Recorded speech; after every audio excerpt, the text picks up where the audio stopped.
No ladies అన్నారు, ఎందుకని? చూడండి బ్రదర్, మన సేవకులకి అసలు బైబిల్ కోసం తెలీదు.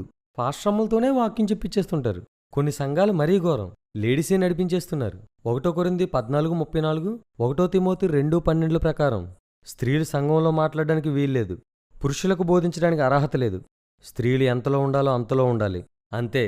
కొరింథీయులకు రాసిన మొదటి పత్రిక 14:34 వచనాన్ని స్త్రీలు వాక్యాన్ని బోధించకూడదు అనడానికి వాడొచ్చంటారా? అవును, దానికి అర్థం అదే కదా. స్త్రీలు సంఘములలో మౌనంగా ఉండవలెను, వారు లోబడి ఉండవలసిందే కాని మాట్లాడుటకు వారికి సెలవు లేదు. ఇలాగు ధర్మశాస్త్రమునూ చెప్పుచున్నది. వారు ఏమైనాను నేర్చుకొనగోరిన ఎడల ఇంట తమ తమ భర్తలను అడగవలను. సంఘములో స్త్రీ మాట్లాడుట అవమానము. ఈ వచనానికి మీరిచ్చిన వ్యాఖ్యానం విషయంలో నాకు చాలా అభ్యంతరాలున్నాయి.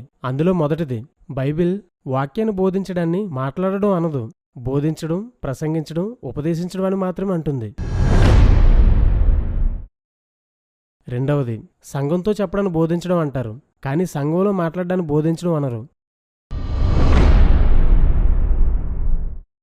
మూడవది, స్త్రీ మాట్లాడడానికి సెలవు లేదనే మాటను సంఘానికి బోధించడం కోసం చెప్పింది అంటున్నారు కదా, ధర్మశాస్త్రంలో అలా అని ఎక్కడ రాయబడింది?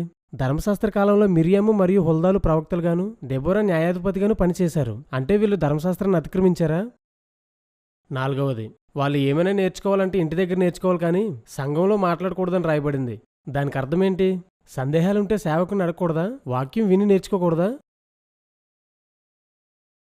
ఆఖరిగా, మౌనంగా ఉండాలంటే పాడకూడదా? సాక్ష్యం చెప్పకూడదా? ప్రార్థించకూడదా? ఆమెను చెప్పకూడదా?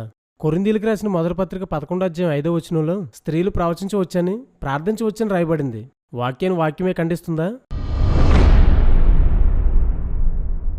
మీరు నేను అడిగిన ఒకదాని కూడా సమాధానం చెప్పలేదు. తిమోతికి రాసిన మొదటి పత్రిక 2:12 విషయంలో కూడా అభ్యంతరాలు ఉన్నాయి.